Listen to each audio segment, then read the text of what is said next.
శ్రీ సాయినాథాయ నమః. శ్రీ సాయి సచ్చరిత్రము 6వ అధ్యాయం. గురు కరస్పర్శ ప్రభావం.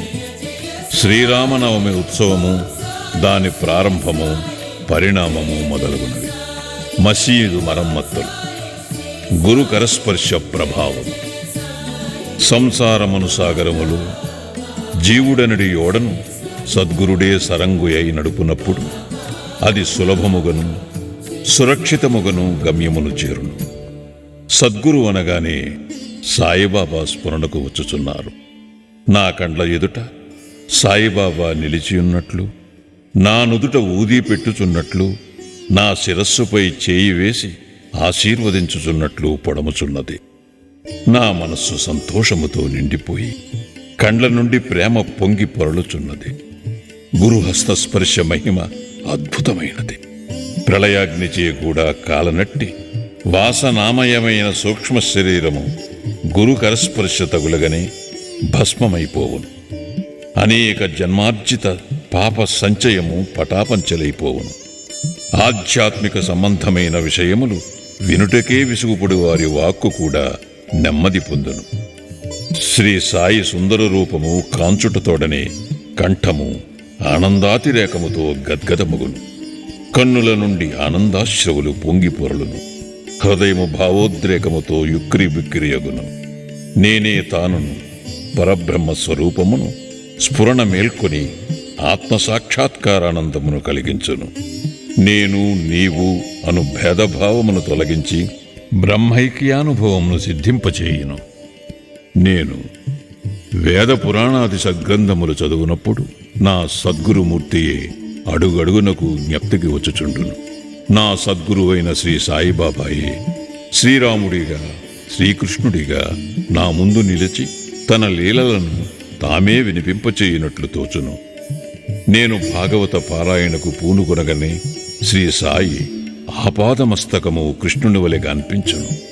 భాగవతము ఉద్ధవ గీతయు తామే పాడుచున్నట్లు అనిపించును. ఎవరితోనైనా సంభాషించుచున్నప్పుడు సాయిబాబా కథలే ఉదాహరణముగా నిచ్చుటకు జ్ఞప్తికి వచ్చును. నాకై నేను ఏదైనా వ్రాయు తలపెట్టినచో ఒక మాటగాని వాక్యముగాని వ్రాయుటకు రాదు. వారి ఆశీర్వాదము లభించిన వెంటనే రచనాధార అంతులేనట్లు సాగును. భక్తునిలో అహంకారము విజృంభించగనే బాబా దానిని అణచివేయును. తన శక్తితో వాని కోరికలను నెరవేర్చి సంతుష్టి చేసి ఆశీర్వదించును. సాయి పాదములకు సాష్టాంగ నమస్కారము చేసి సర్వస్వ శరణాగతి చేసిన వానికి ధర్మార్థ కామ మోక్షములు కరతలామలకములగును.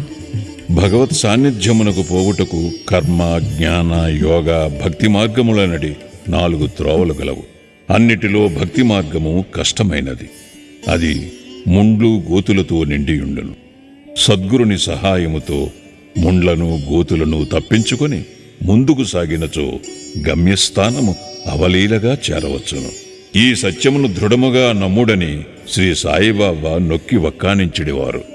స్వయం సత్తాకమైన బ్రహ్మము జగత్తును సృష్టించు ఆ బ్రహ్మ యొక్క శక్తి మాయ సృష్టియను ఈ మూడింటి గూర్చిన తత్వ విచారము చేసి వాస్తవమునకు ఈ మూడును ఒక్కటియే అని సిద్ధాంతీకరించి బాబా తన భక్తుల శ్రేయస్సుగై చేసిన అభయ ప్రధాన వాక్యములను రచయిత ఈ క్రింద ఉదహరించుచున్నాడు. నా భక్తుని ఇంటిలో అన్నవస్త్రములకు ఎప్పుడూ లోటుండదు. నా యందే మనస్సు నిలిపి భక్తి శ్రద్ధలతో మనఃపూర్వకముగా నన్నే ఆరాధించువారి యోగక్షేమములను నేను చూచెదను. కావున వస్త్రాహారముల కొరకు ప్రయాసపడవద్దు. నీకేమైనా కావలసిన భగవంతుని వేడుకును. ప్రపంచములోని కీర్తి ప్రతిష్టలకై ప్రాగులాడటమా దైవము యొక్క దర్బారులో మన్ననలు పొందుటకు, భగవంతుని కరుణాకటాక్షములు సంపాదించుటకు యత్నించము. ప్రపంచ గౌరవమందుకొను భ్రమను విడువు. మనస్సునందు ఇష్టదైవము యొక్క ఆకారమును నిలుపుము. సమస్తేంద్రియములను మనస్సును భగవంతుని ఆరాధన కొరకే నియమింపు. ఇతరముల వైపు మనస్సు పోనివ్వకము. ఎల్లప్పుడూ నన్నే జ్ఞప్తి యందుంచుకునము. మనసును ధన సంపార్జనము, దేహ పోషణ, గృహ సంరక్షణము, మొదలగు విషయముల పట్ల సంచరించకుండా గట్టిగా నిలుపుము. అప్పుడది నెమ్మది వహించి శాంతముగను చింతారహితముగను ఉండును. మనస్సు సరైన సాంగత్యములోనున్నదనుటకు ఇదియే గుర్తు. చంచల మనస్కునకు స్వాస్థ్యము చిక్కదు. బాబా మాటలు ఉదాహరించిన పిమ్మట గ్రంథకర్త షిరిడీలో జరుగు శ్రీరామనవమి ఉత్సవమును వర్ణించుటకు పూనుకునేను. షిరిడీలో జరుగు ఉత్సవములన్నిటిలో శ్రీరామనవమియే గొప్పది. సాయిలీల పత్రికలో షిరిడీలో జరుగు శ్రీరామనవమి ఉత్సవము గురించి విపులముగా వర్ణించబడినది. దాని సంగ్రహము ఇట పేర్కొనబడుచున్నది. కోపర్గాంలో గోపాలరావు గుండెనతడు పోలీస్ సర్కిల్ ఇన్స్పెక్టర్గా నుండెను. అతడు బాబాకు గొప్ప భక్తుడు. అతనికి 3 భార్యలున్నప్పటికీ సంతానము కలుగలేదు. శ్రీ సాయి ఆశీర్వచనముచే అతనికి ఒక కొడుకు పుట్టెను. ఆ ఆనంద సమయంలో అతనికి షిరిడీలో ఉరుసు ఉత్సవము నిర్వహించవలనను ఆలోచన కలిగినది. ఉరుసు అనగా సమాధి చెందిన మహమ్మదీయ మహాత్ముల దర్గాల వద్ద ఏటేటా భక్తులు జరుపుకొను ఆరాధనోత్సవము. తన ఆలోచనను తాత్యా కోతే పాటిల్, దాదా కోతే పాటిల్, మాధవరావు దేశపాండే తదితర తక్కిన సాయి భక్తుల ముందుంచాను. వారంతా దీనిని ఆమోదించిరి. బాబా ఆశీర్వాదమును అనుమతిని పొందిరి. ఇది 1897లో జరిగెను. ఉరుసు ఉత్సవము జరుపుకోవటానికి జిల్లా కలెక్టర్ అనుమతికై దరఖాస్తు పెట్టిరి. గ్రామకరణము దానిపై ఏదో వ్యతిరేకముగా చెప్పినందున అనుమతి రాలేదు. కాని బాబా ఆశీర్వదించి ఉండుటచే మరల ప్రయత్నించగా వెంటనే అనుమతి వచ్చెను. బాబా సలహాననుసరించి ఉరుసు ఉత్సవమును శ్రీరామనవమి నాడు చేయుటకు నిశ్చయించిరి. ఈ ఉరుసు ఉత్సవమును శ్రీరామనవమి నాడు జరుపుకున్నట్టులో హిందూ మహమ్మదీయుల సమైక్యతాభావము బాబా ఉద్దేశము కాబోలు. భవిష్యత్ సంఘటనలను బట్టి చూడగా బాబా సంకల్పము నెరవేరినట్లు స్పష్టమగుచున్నది. ఉత్సవము జరుపుటకు అనుమతైతే వచ్చెను గాని ఇతర అవాంతరములు కొన్ని తలెత్తినవి. చిన్న గ్రామమైన షిరిడీలో నీటి ఎద్దడి అధికముగా నుండెను. గ్రామమంతటికి 2 నూతులుండేవి. ఒకటి ఎండాకాలములో ఎండిపోవుచుండెను. రెండవ దానిలోని నీళ్లు ఉప్పనివి. ఈ సమస్యను బాబాకు నివేదించగా బాబా ఆ ఉప్పు నీటి బావిలో పువ్వులు వేశాను. ఆశ్చర్యకరముగా ఆ ఉప్పు నీరు మంచినీరుగా మారిపోయినవి. ఆ నీరు కూడా చాలకపోవుటచే తాత్యా పాటీలు దూరము నుంచి మోటల ద్వారా నీరు తెప్పించాను. తాత్కాలికముగా అంగళ్ళు వెలిసినవి. కుస్తీ పోటీలకు ఏర్పాట్లు చేయబడినవి. గోపాలరావు గుండునకొక మిత్రుడు గలడు. వాని పేరు దాము అన్నాకా సార్. అతనిది అహ్మద్నగర్. అతనికిని 2 భార్యలున్నప్పటికీ సంతానము లేకుండెను. అతనికి కూడా బాబా ఆశీర్వాదముచే పుత్ర సంతానము కలిగెను. ఉత్సవము కొరకు ఒక జెండా తయారు చేయించవలనని గోపాలరావు అతనికి పురమాయించాను. అటులనే నానాసాహెబ్ నిమోన్కర్ను ఒక నగిషీ జెండా తెమ్మని కోరెను. ఈ 2 జెండాలను ఉత్సవముతో తీసుకుని పోయి మసీదు 2 మూలలందు నిలబెట్టిరి. ఈ పద్ధతిని ఇప్పటికీ అవలంబించుచున్నారు. బాబా తాము నివసించిన ఈ మసీదును ద్వారకామాయి అని పిలిచెడివారు. చందనోత్సవం సుమారు 5 ఏళ్ల తరువాత ఈ ఉత్సవముతో పాటు ఇంకొక ఉత్సవము కూడా ప్రారంభమయ్యాను. కొరాళా గ్రామమునకు చెందిన అమీర్ శక్కర్ దలాల్ అను మహమ్మదీయ భక్తుడు చందన ఉత్సవమును ప్రారంభించాను. ఈ ఉత్సవము గొప్ప మహమ్మదీయ పకీరుల గౌరవార్థము చేయుదురు. వెడల్పు పల్లెరములో చందనము ముద్ద ఉంచి తలపై పెట్టుకుని సాంబ్రాణి ధూపములతో బాజా భజంత్రీలతో ఉత్సవము సాగించెదరు. ఉత్సవము ఊరేగిన వెమ్మట మసీదునకు వచ్చి మసీదు నింబారులోనూ గోడలపైనను ఆ చందనమును చేతితో అందరూ తట్టెదరు. మొదటి 3 సంవత్సరములు ఈ ఉత్సవమును అమీర్ శక్కర్ నిర్వహించాను. పిమ్మట అతని భార్య ఆ సేవను కొనసాగించాను.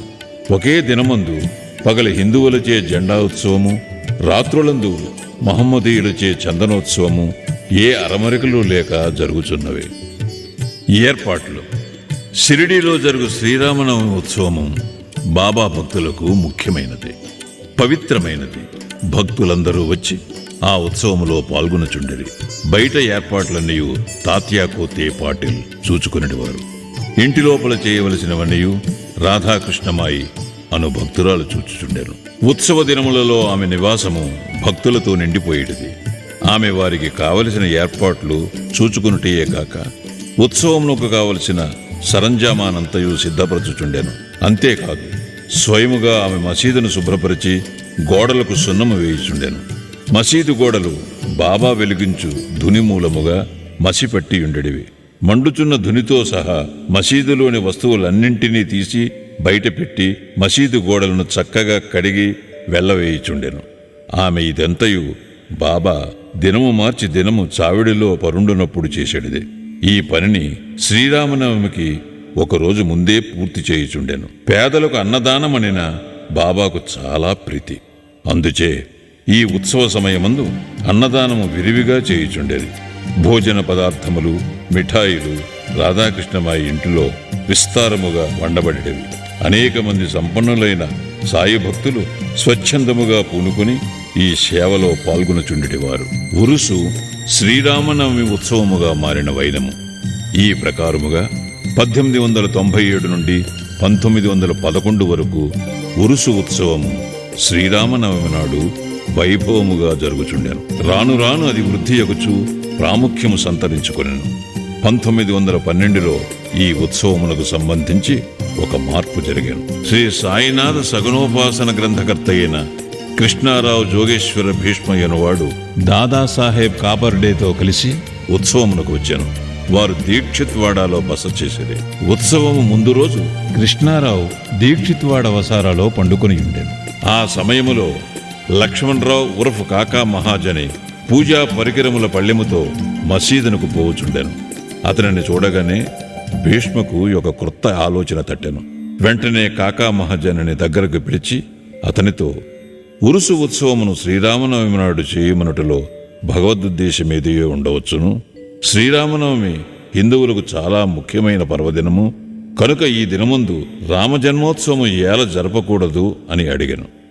కాకా మహాజనికి ఆ ఆలోచన బాగా నచ్చినది. తన సంకల్పమునకు బాబా అనుమతి సంపాదించుటకు ఆయత్తమయ్యేది. కాని భగవత్ సంకీర్తన చేయుటకు అంత తక్కువ వ్యవధిలో హరిదాసును సంపాదించుట కష్టము. ఈ సమస్యను కూడా తుదకు భీష్మయే పరిష్కరించాను. ఎట్లనా అతని వద్ద రామాఖ్యానమను శ్రీరాముని చరిత్రము సిద్ధముగా నుండుటచే అతడే దానిని సంకీర్తన చేయుటకు కాకా మహాజని హార్మోనియం వాయించుటకు తీర్మానించిరి. చక్కెరతో కలిపిన సొంటిగుండ ప్రసాదము రాధాకృష్ణమాయి చేయుటకు ఏర్పాటయ్యాను.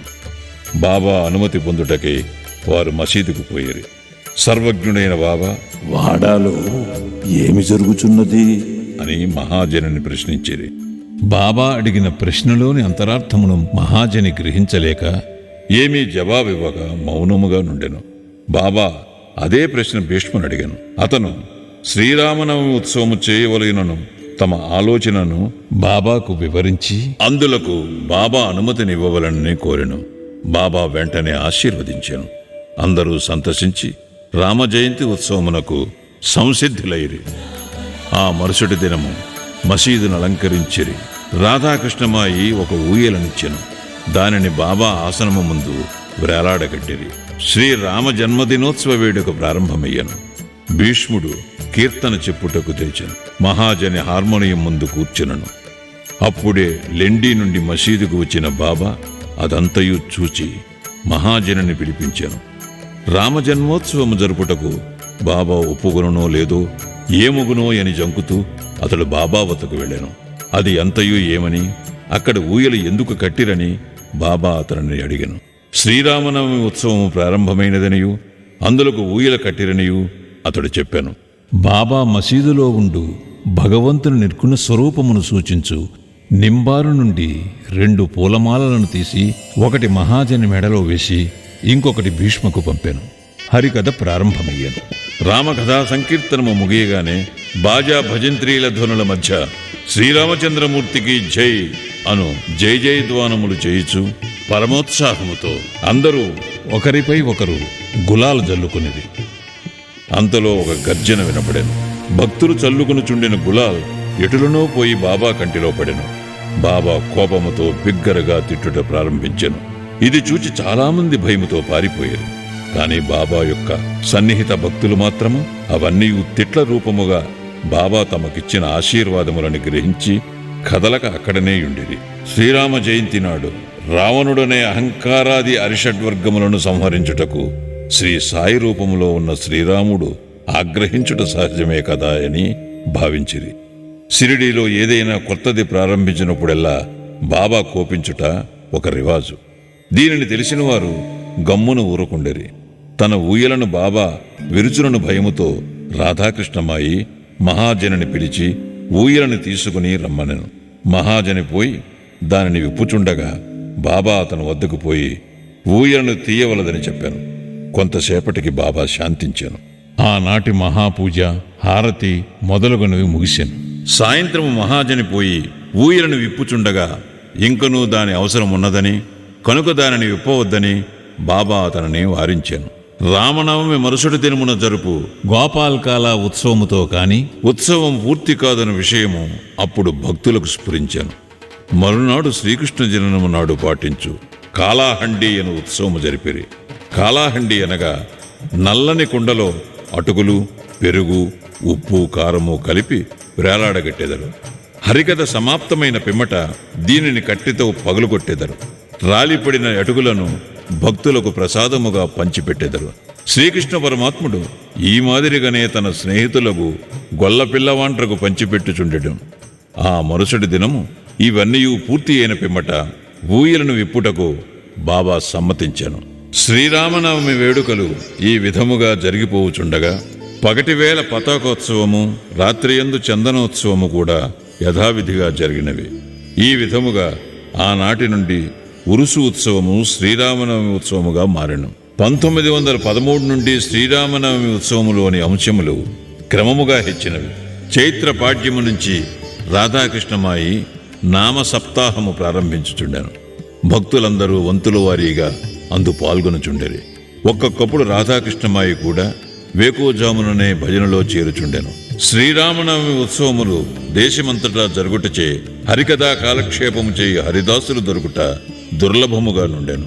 శ్రీరామనవమికి 5-6 రోజుల ముందు ఆధునిక తుకారాం అని పిలువబడు బాల్ బువా మాలీయను సంకీర్తనకారుని కాకా మహాజని యాదృచ్ఛికముగా కలియుట తటస్థించినది. శ్రీరామనవమి నాడు సంకీర్తన చేయుటకు మహాజని అతనిని షిరిడీ తోడ్కొని వచ్చాను. ఆ మరుసటి సంవత్సరము కూడా అనగా 1914లో తన స్వగ్రామమైన సతారా జిల్లా బృహత్ సిద్ధకవటి గ్రామములో ప్లేగు వ్యాపించి ఉండుట చేత బాల్ బువా సతార్కర్ సంకీర్తన కార్యక్రమంలో లేక ఖాళీగా నుండెను. కాకాసాహెబ్ దీక్షిత్ ద్వారా బాబా అనుమతి పొంది అతడు షిరిడీ వచ్చి హరికథా సంకీర్తనము చేశాను. బాబా అతనిని తగినట్టు సత్కరించాను. 1914వ సంవత్సరంలో ప్రతి సంవత్సరము శ్రీరామనవమి నాడు షిరిడీలో సంకీర్తన చేయు బాధ్యతను శ్రీ దాసగుణ మహారాజునకు బాబా అప్పగించుట ద్వారా ఏటేటా ఒక్కొక్క కొత్త హరిదాసును పిలుచు సమస్య శాశ్వతముగా పరిష్కరింపబడెను. 1912 నుండి ఈ ఉత్సవము రాను రాను వృద్ధి పొందుచుండెను. చైత్రశుద్ధ అష్టమి మొదలు ద్వాదశి వరకు షిరిడీ తేనె తుట్టవలే ప్రజలతో కిటకిటలాడుచుండెను. అంగళ్ల సంఖ్య పెరిగిపోయాను. కుస్తీ పోటీలలో అనేక మంది ప్రముఖ మల్లులు పాల్గొనుచుండెరి. పేదలకు అన్న సంతర్పణ విరివిగా జరుగుచుండెను. రాధాకృష్ణమాయి కృషిచే షిరిడీ యొక్క సంస్థానముగా రూపొందెను. వివిధములైన హంగులు, అలంకారములు పెరిగినవి. అలంకరింపబడిన గుర్రము, పల్లకి, రథము, పాత్రలు, వెండి సామానులు, బాల్టీలు, వంట పాత్రలు, పటములు, నిలువుటద్దములు మొదలుగునవి బహూకరింపబడెను. ఉత్సవమునకు ఏనుగులు కూడా వచ్చెను. ఇవన్నీ ఎంత హెచ్చినప్పటికీ సాయిబాబా వీనినేమాత్రమూ లక్ష్యపెట్టక యథాప్రకారము నిరాడంబరులై ఉండేవారు. ఈ ఉత్సవములో గమనించవలసిన ముఖ్య విషయమేమనా హిందువులు, మహమ్మదీయులు ఎట్టి అరమరికలు లేక కలిసిమెలిసి ఉత్సవములో పాలు పంచుకునేవారు. ఈనాటి వరకు ఎటువంటి మత కలహములు షిరిడీలో తలెత్తలేదు. మొదట 5,000 నుండి 7,000 వరకు యాత్రికులు వచ్చేవారు. క్రమముగా ఆ సంఖ్య 75,000కు పెరిగినది. అంత పెద్ద సంఖ్యలో జనులు గుమిగూడినప్పటికీ ఎన్నడూ అంటువ్యాధులు కాని అల్లరులు కాని సంభవించలేదు. మసీదుకు మరమ్మతులు. గోపాలరావు గుండునకు ఇంకొక మంచి ఆలోచన తట్టాను. ఉరుసు ఉత్సవమును ప్రారంభించిన విధముగానే మసీదును తగినట్టుగా తీర్చిదిద్దవలనని నిశ్చయించుకొనెను. మసీదు మరమ్మత్తు చేయు నిమిత్తమై రాళ్లను తెప్పించి చెక్కించాను. కాని ఈ పని బాబా అతనికి నియమించలేదు. నానాసాహెబ్ చందోర్కర్కు ఆ సేవ లభించినది. రాళ్ల తాపన కార్యము కాకాసాహెబ్ దీక్షితుకు నియోగింపబడెను. మసీదుకు మరమ్మతులు చేయటం మొదట బాబాకిష్టము లేకుండెను. కాని భక్తులకు మహర్షాపతి కల్పించుకుని ఎటులనో బాబా అనుమతిని సాధించాను. బాబా చావిడిలో పండుకున్న ఒక్క రాత్రిలో మసీదు నేలను చక్కని రాళ్లతో తాపన చేయుట ముగించిరి. అప్పటి నుండి బాబా గోనెగుడ్డపై కూర్చుండటమాని చిన్న పరుపు మీద కూర్చుండువారు. గొప్ప వ్యయప్రయాసలతో 1911 సంవత్సరములో సభామండపము పూర్తి చేసేది. మసీదుకు ముందున్న జాగా చాలా చిన్నది, సౌకర్యముగా లేకుండెను. కాకాసాహెబ్ దీక్షిత్ దానిని విశాలపరిచి పైకప్పు వేయదలిచెను. ఎంతో డబ్బు పెట్టి ఇనుప స్తంభములు మొదలుగునవి తెప్పించి పని ప్రారంభించాను. రాత్రి అంతయు శ్రమపడి స్తంభములు నాటిడివారు. మరుసటి దినము ప్రాతకాలముననే బాబా చావిటి నుండి వచ్చి అది అంతయు చూచి కోపముతో వానిని పీకి పారవేయిచిడివారు. ఒకసారి బాబా మిక్కిలి కోపోద్దీపితుడై నాటిన ఇనుపస్తంభమును ఒక చేతితో పెకలించుచు రెండవ చేతితో తాత్యా పాటీలు పీకను పట్టుకొనెను. తాత్యా తలపాగాను బలవంతముగా తీసి అగ్గిపుల్లతో నిప్పంటించి ఒక గోతిలో పారవేచాను. బాబా నేత్రములు నిప్పు కణములోలే వెలుగుచుండెను. ఎవరికి నీ బాబా వైపు చూచుటకు కూడా ధైర్యము చాలకుండాను. అందరూ భయకంపితులైరి. బాబా తన జేబులో నుంచి ₹1 తీసి అటువైపు విసిరెను. అది శుభ సమయమందు చేయు యాహుతి వలె కనపడెను. తాత్యా కూడా చాలా భయపడెను. తాత్యాకేమి జరుగుతున్నదో ఎవరికీ ఏమీయూ తెలియకుండాను. కల్పించుకుని బాబా పట్టు నుండి తాత్యాన్ని విడిపించుటకెవ్వరికి ధైర్యము చాలలేదు. ఇంతలో కుష్ఠిరోగియు బాబా భక్తుడు అగు భాగోజీ షిందే కొంచెం ధైర్యము కూడగట్టుకుని ముందుకు పోగా బాబా వానిని ఒక పక్కకు త్రోసివేశాను. మాధవరావు సమీపించబోగా బాబా అతనిపై ఇటుకురాయి రువ్వాను. ఎంతమంది ఆ జోలికి పోదలిచిరో అందరికీ ఒకే గతి పెట్టాను. కానీ కొంతసేపటికి బాబా శాంతించాను. ఒక దుకాణదారుని పిలిచి వాని వద్ద నుంచి ఒక నగిషీ జరీపాగాను కొని తాత్యాను ప్రత్యేకముగా సత్కరించుటగా అన్నట్లు దానిని స్వయముగా తాత్యా తలకు చుట్టాను. బాబా యొక్క ఈ వింత చర్యను చూచిన వారెల్లరూ ఆశ్చర్యమగ్నులైరి. అంత త్వరలో బాబాకెట్లు కోపము వచ్చాను. ఎందుచేత నీ విధముగా తాత్యాను శిక్షించాను, వారి కోపము తక్షణమే ఎట్లు చల్లబడెను అని అందరూ ఆలోచించుచుండిరి. బాబా ఒక్కొక్కప్పుడు శాంతమూర్తి వలె కూర్చుండి అత్యంత ప్రేమానురాగముతో మాట్లాడుచుండువారు. అంతలో అకారణముగా కోపించుడివారు. అటువంటి సంఘటనలు అనేకములు గలవు. కాని ఏది చెప్పవలనని విషయము తేల్చుకొనలేకున్నాను. అందుచే నాకు జ్ఞాపకం వచ్చినప్పుడల్లా ఒక్కొక్కటి చెప్పేదను. 6వ అధ్యాయం సంపూర్ణం. సద్గురు శ్రీ సాయినాథార్పణమస్తు. శుభం భవతు.